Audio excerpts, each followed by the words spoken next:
GoForThe2.com in with the Week 8 college predictions. Going to be a little bit of a rapid-fire video for Week 8 due to the work schedule, but you could always hit me up on Twitter at GoForThe2, that's the number 2, or tune into Carver and Lisi every Monday through Friday, 8 p.m. to 10 p.m. Eastern, Sirius Channel 159, or tune into College Football Today every Saturday, new time, 9 a.m. to 1 p.m., 3 hours of pre-game coverage, 1 hour of in-game coverage, Sirius Channel 159 or SportsGrid.com for the video portion. We have you covered top 25 battles, under the radar games, best bets, along with prop bets as well. So tune in every Saturday, College Football Today, SportsGrid.com or Sirius Channel 159. Great slate of action coming up for week number 8. Let's jump right into the picks. Very Big 12 heavy, about 3 selections.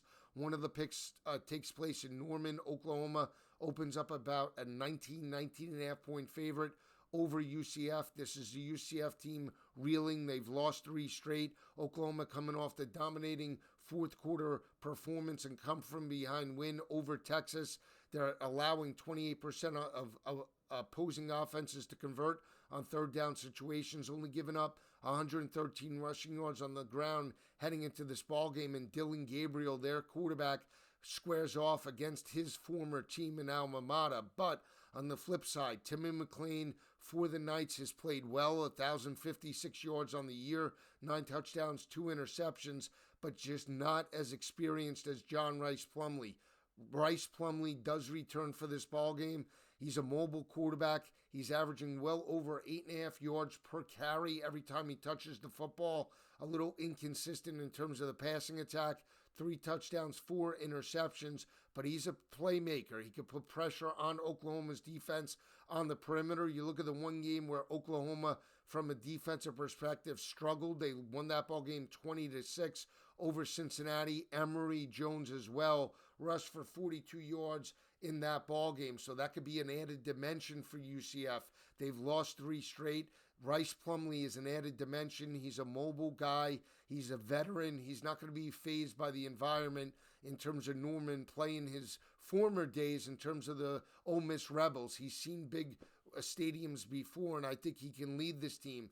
This is an offense in terms of UCF averaging 270 rushing yards per game, averaging well over 5 yards per carry, and R.J. Harvey does lead the team. He's an added dimension in terms of the rushing attack heading into this matchup. Over 500 yards on the year, well over 4.5 yards per carry. The Gus Malzahn, coming out of a bye week, has the benefit to cover this number. Oklahoma wins, but UCF does cover the number Saturday afternoon in Norman.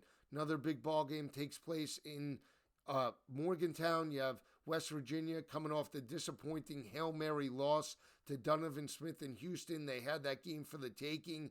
They get the personal foul penalty on Garrett Green. That leads to a short field.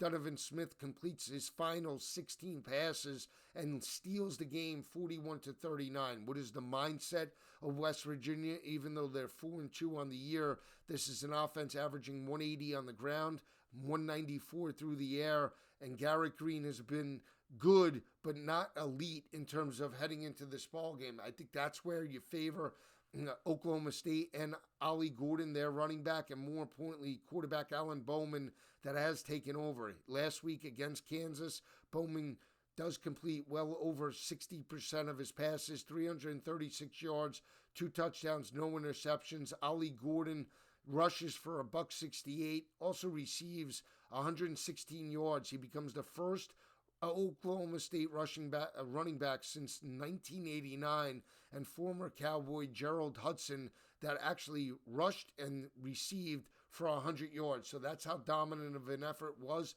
They stole that ball game in the fourth quarter and wore down Kansas in terms of the rushing attack. You look at the front seven for Oklahoma State. They held Kansas in check, only 90 rushing yards on the ground, but they did give up over 400 yards in terms of the back end to Bean in that passing attack. That's still not the strength of West Virginia. They want to run it, work off a play action. Again, I give Gundy the head coaching advantage over Neil Brown, even though Brown won this ball game last year in Stillwater, calling for the mild upset. Oklahoma State knocks off West Virginia in Morgantown. Just feel like the offense is starting to build an identity. They're involving Brennan Presley as well in terms of the passing attack. That could be an added benefit. They've knocked off Kansas and Kansas State respectively in back-to-back weeks. West Virginia coming out of a bye week, it doesn't matter. I think Oklahoma State wins this ball game. They probably a lower scoring game, but I think they win it by 7 points on the road in Morgantown. Another ball game in Houston. We got Texas coming off the bye, looking to knock off Donovan Smith and Houston. Houston right now playing a little bit with house money. The line opened up at 20. They immediately bet it up to 23 in this ball game. You look at Donovan Smith, 1,600 yards, 13 touchdowns, 3 interceptions. But he beat Texas last year in Lubbock as the starting quarterback of Texas Tech. He's not going to fear the Texas Longhorns. He's playing a little bit better in terms of the passing attack, making better decisions. Again, I think it's a situation where Texas wins, but I like Holgorsen as an underdog catching 23 points. I think Houston covers the number and keeps it in well within striking distance in the fourth quarter against the Longhorn secondary. Big battle taking place in Lincoln. You have Northwestern and Nebraska. Northwestern hasn't defeated Nebraska in Lincoln since 2017. Nebraska grinds out a 20-7 win over Illinois a couple weeks ago. They're still rushing for well over 5 yards per carry, 200 rushing yards per game, and I think that that's the matchup going up against Northwestern. Northwestern giving up 172 rushing yards per game. I think the physicality of the front seven as well of Nebraska could take over. This is a defensive front that has recorded 16 sacks on the year, but more importantly, the offensive line in Northwestern has allowed 22 sacks on the season heading into this ball game. Heinrich Haarberg is playing a little bit better in terms of the passing attack. I like Matt Rule in terms of the interim staff. I think Nebraska covers this number fairly easy, laying 12 points in Lincoln. I think they win it anywhere from 17 to 24 points Saturday night or Saturday afternoon in Lincoln. Another big battle takes place in terms of the Pac-12.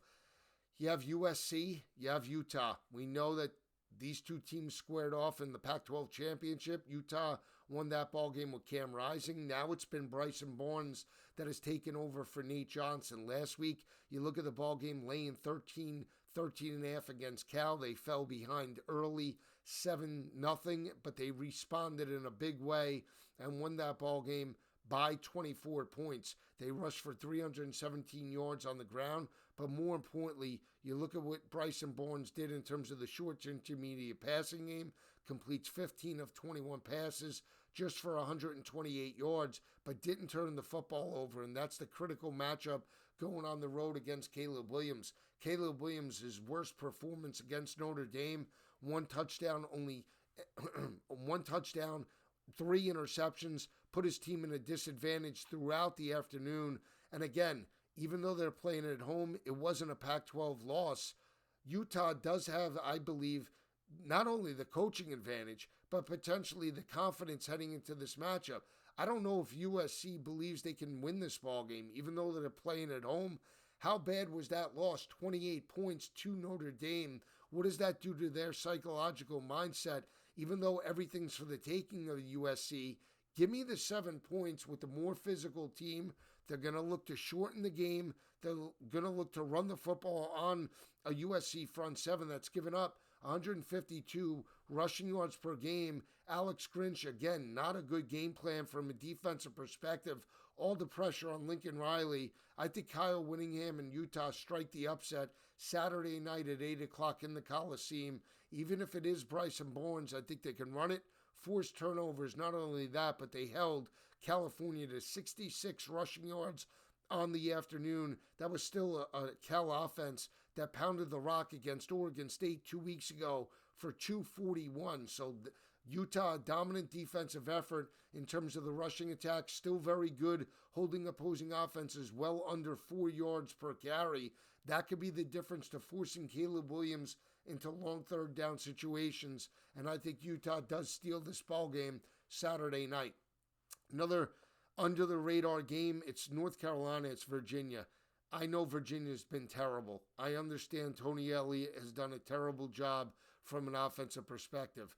But you look at this passing attack right now, 245 passing yards per game, only rushing for 99 yards on the ground. North Carolina, from a series perspective, has won 2 straight. Last year with Brennan Armstrong, it was a very close game, 31-28. It is a rivalry game. You have Drake May in North Carolina coming off the emotional win over Miami, potential letdown spot. I know it's Virginia, but I'm taking the points with the Cavaliers plus the 23.5 Saturday night in Chapel Hill. It's a 6:30 kick. I think somehow, some way, they can run the football. They could shorten the game. And North Carolina, I don't think will be up to playing Virginia in this ball game. North Carolina wins, but Virginia does cover the 23.5 point number. So we'll rip through the selections. You got you got Utah plus the 7 over USC. You have Virginia plus the 23.5 over North Carolina. You have Houston plus the 23 over Texas. You have Oklahoma State plus the 3.5 over West Virginia. You have Nebraska minus the 12 over Northwestern, and UCF plus the 19 over Oklahoma. Your picks for week 8. Have a great week, everyone.